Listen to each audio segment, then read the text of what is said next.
Allahumma anta rabbi, ya Allah engkau Rabbku, la ilaha illa anta khalaqtani, tiada Tuhan selain engkau, khalaqtani, kau menciptakan aku, wa ana abduka, aku hambamu, wa ana ala ahdika, aku ada perjanjian dengan engkau, wa wa'dika mastata'tu, sesuai dengan kemampuanku, abu ulaka bi ni'matika alayya, aku datang menghadapmu dengan nikmat yang banyak, wa abu ulaka bi dzambi, tapi aku juga datang dengan dosaku yang begitu banyak, faghfir dzunubi, ampunkan dosaku, fa innahu la yaghfiru dzunuba illa anta. Nah, sekarang kita jawab beberapa pertanyaan. Pertama, Pak Irmanto. Assalamualaikum Ustaz. Melanjutkan pertanyaan kemarin mengenai contoh syair puisi. Contohnya Wajah-Wajah karya Khalil Gibran. Saya novel Khalil Gibran ini yang pernah saya baca, Al-Ajnihah Al-Mutakassirah, sayap-sayap patah. Jadi ungkapan-ungkapannya tentang cinta. Jadi selama tidak, Bapak tak ada ngasih contoh, Bapak hanya ngasih judul saja, Wajah-Wajah. Kalau maksud saya, kasihlah saya satu contoh, nih syairnya, nih bunyinya, baru situ nampak, oh ini bertentangan dengan akidah. Nah, ini. Nah, jadi kalau teks itu bertentangan dia dengan akidah, bertentangan dia dengan syariat Islam, menafikan Tuhan, Tuhan itu nggak ada, yang ada itu adalah waktu dan zaman. Kalau berakhir waktu, itu baru. Kalau bertentangan dengan akidah. Tapi kalau dia bercerita tentang akhlak, tentang kebaikan, kita ambil. Mana dalilnya Pak Ustaz? Satu, ketika terjadi perang Khandaq. Khandaq itu artinya parit. Nama asli perang itu perang Ahzab, aliansi partai-partai.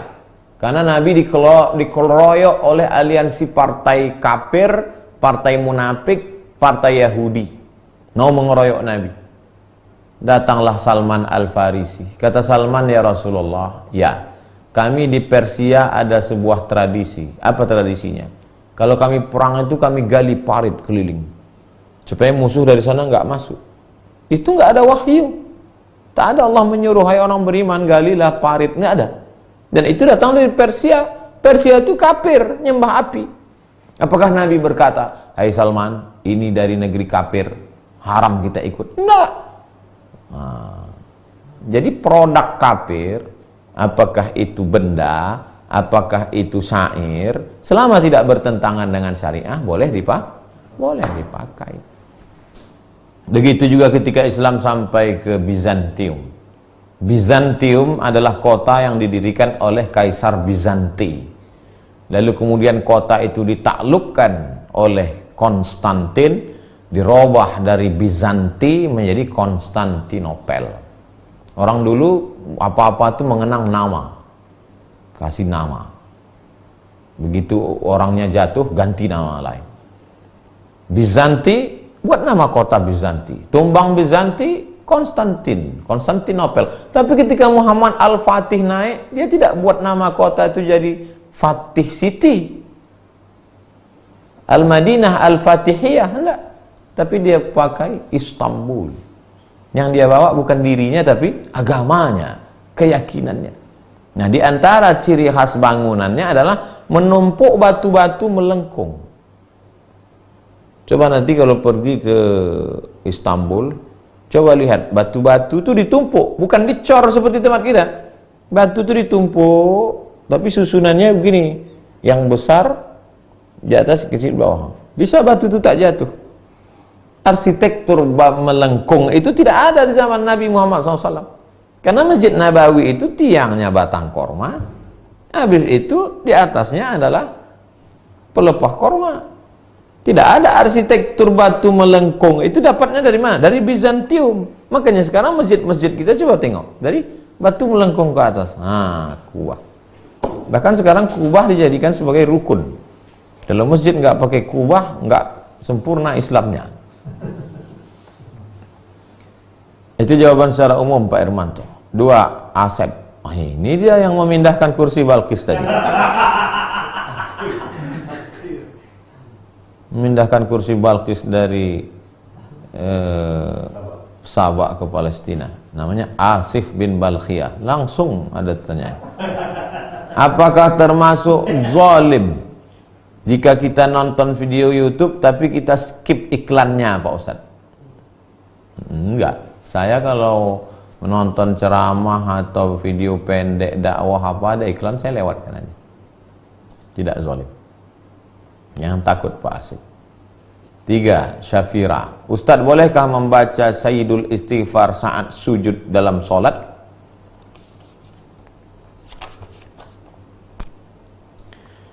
Sami'allahu liman hamidah. Nabi membaca doa Rabbana lakal hamdu mil'us samawati wa mil'ul ardi wa mil'u ma syi'ta min syai'im ba'du.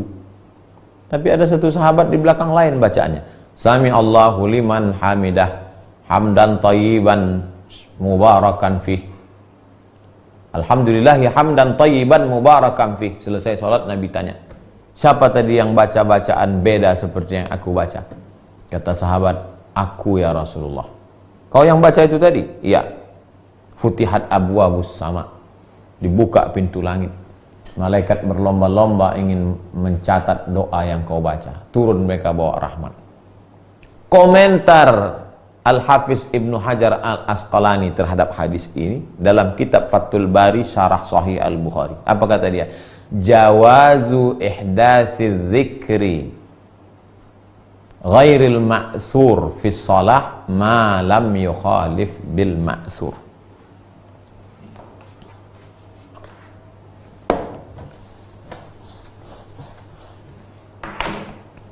Komentar Ibnu Hajar Asqalani, jawazu ihdasi dzikri ghairil ma'sur fi shalah ma lam yukhalif bil ma'sur. Jawaz, boleh. Ihdas, membuat. Zikri, doa. Ghairil ma'sur, yang tidak ada dalam Quran dan hadis. Fis shalah, dalam salat. Malam yukhalif bil ma'sur, selama tidak bertentangan dengan Quran dan hadis. Jadi Ibu Safira, ketika Ibu sujud, Ibu buat doa. Ibu buat doa ketika sujud terakhir salat tahajud. Tapi bahasa Arab, jangan bahasa Indonesia. Allahumma rzuqni rizqan halalan thayyiba. Allahumma rzuqni sayarata Lamborghini. Boleh membuat doa yang tidak bertentangan dengan Quran Sunnah dalam sholat. Nah sekarang Ibu baca doa Sayyidul Istighfar, sedangkan yang dibuat sendiri aja boleh, apalagi doa yang dibuat buat Nabi. Apa isi Sayyidul Istighfar itu? Isi Sayyidul Istighfar itu doa Allahumma anta rabbi, ya Allah engkau Rabbku, la ilaha illa anta khalaqtani, tiada Tuhan selain engkau, khalaqtani, kau menciptaan aku, wa ana abduka, aku hambamu, wa ana ala ahdika, aku ada perjanjian dengan engkau, wa wa'dika mastata'tu, sesuai dengan kemampuanku, abu'u laka bi ni'matika alayya, aku datang menghadapmu dengan nikmat yang banyak, wa abu'u laka bi dzambi, tapi aku juga datang dengan dosaku yang begitu banyak, faghfir dzunubi, ampunkan dosaku, fa innahu la yaghfiru dzunuba illa anta. Isinya adalah pujian dan doa. Ya enggak apa-apa. Yang tak boleh itu membaca ayat. Allahu Akbar, Allahu la ilaha illa huwal hayyul qayyum. Tak boleh. Kenapa tak boleh? Karena sujud itu paling rendah, sedangkan ayat kalam Allah tinggi. Tak boleh yang tinggi dijatuhkan ke tempat yang rendah. Begitu Bu Safira. Safira ini rumah sakit di Pekanbaru. 4. Amos. Ustadz, apa pendapat Ustadz tentang kitab perukunan?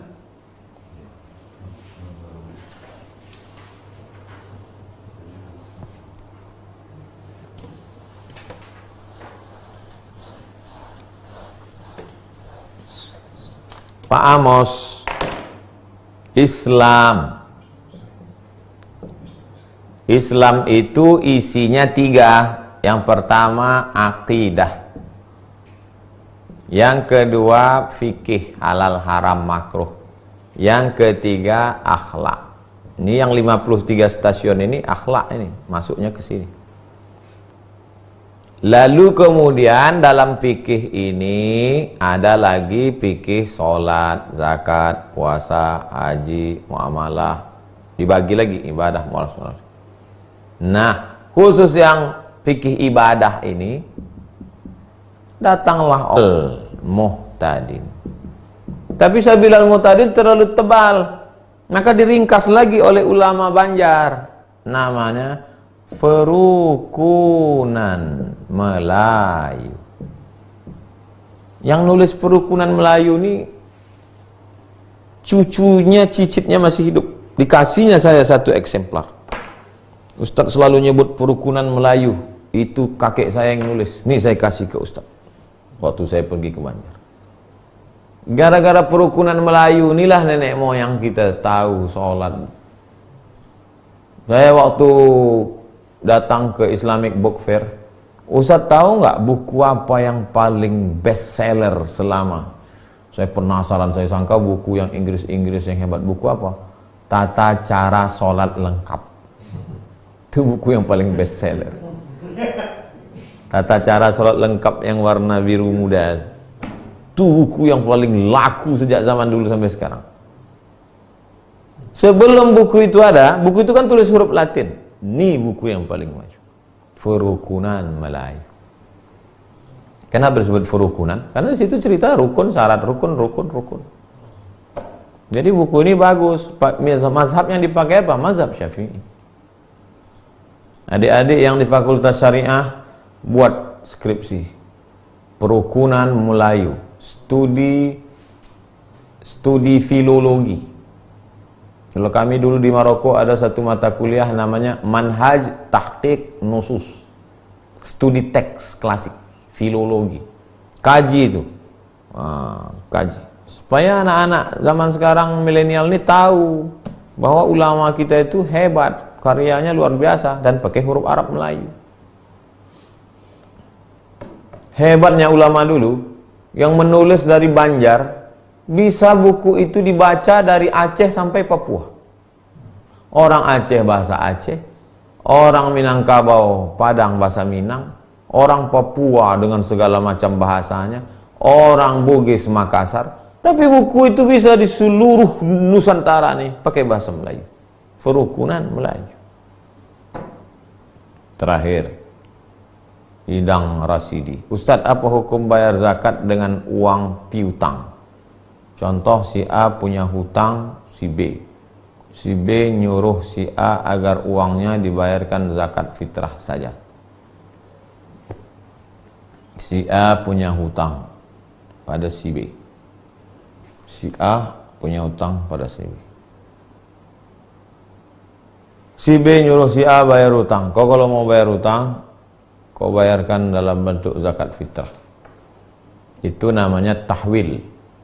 Tahwil itu adalah mengalihkan, ihalah, mengalihkan hutang.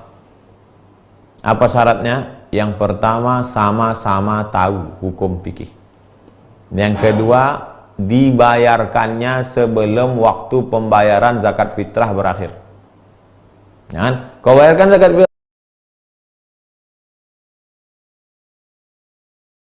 ya bereslah itu, nanti tak usah apa kau beres itu. Besok habis sholat Idul Fitri udah kau bayarkan. Alah, nggak ada pula beras kau. Itu karena tahu, dua-duanya ngerti hukum. Utangnya berapa? Utangnya 100.000. Kau bayarkan zakat fitrahku. Kau tahu kan kapan waktu terakhir bayar zakat fitrah? Sebelum khotib naik mimbar. Bayarkan. Berapa kilo? 3 kilo. 3 kilo beras sekarang berapa? Nah? 42.000. Berarti kalau utang 100.000 masih ada 58 lagi. Nah, itu yang saya maksud tuh mesti ngerti. Mesti ngerti fikih. Nah, jadi hukum asal ihalah, tahwil utang piutang itu hukumnya boleh, tapi dengan syarat dan ketentuan berlaku. Hati-hati ini Pak. Jangan iya aja atau tak dibayarkannya, berutang kita. Jangan gara-gara 3 kilo beras tersangkut amal kita gara-gara 3 kilo, banyak mudaratnya kepada kehidupan kita. Nah, ini tentang masalah mengalihkan hutang piutang.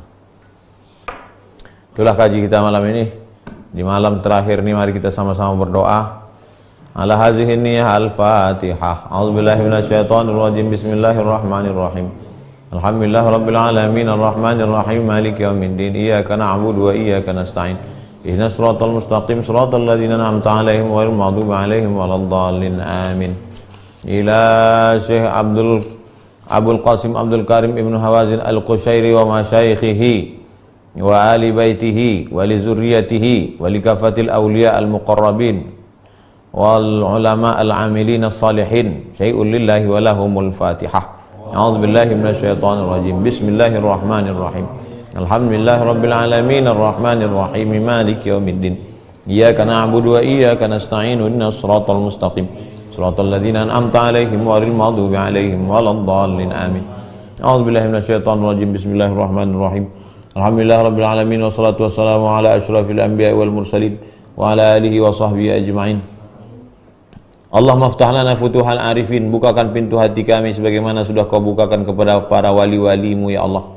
Adapun penulis kitab ini Imam Abdul Qasim Abdul Karim Ibnu Hawazin Al-Qushairi dan para ulama masyayikhi guru-gurunya, Allahumma rfa' darajatihim, angkat derajat mereka ya Allah. Allahumma fir lahum warhamhum wa'afihim wa'fu anhum waj'alil jannata mathwahum. Allahumma ja'al quburahum rawdatan min riyadil jinan, la taj'al quburahum hufratan min hufarin niran. Allahumma 'allimna ma yanfa'una, jadikan ilmu yang sudah kami baca ini bermanfaat, berubah dia menjadi amal soleh bagi kami ya Allah.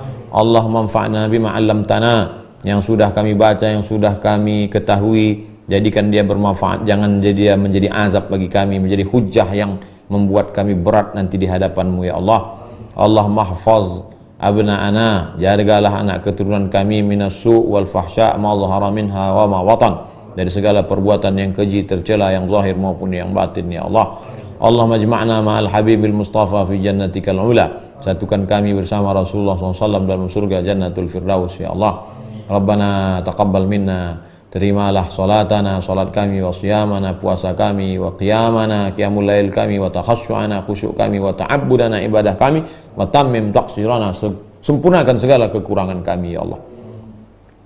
Allahumma ansurna fa innaka khairun nasirin, tolong kami, engkaulah sebaik-baik penolong. Hasbunallah wa ni'mal wakil, ni'mal maula wa ni'mal nasir, wala haula wala quwata illa billahil aliyil azim.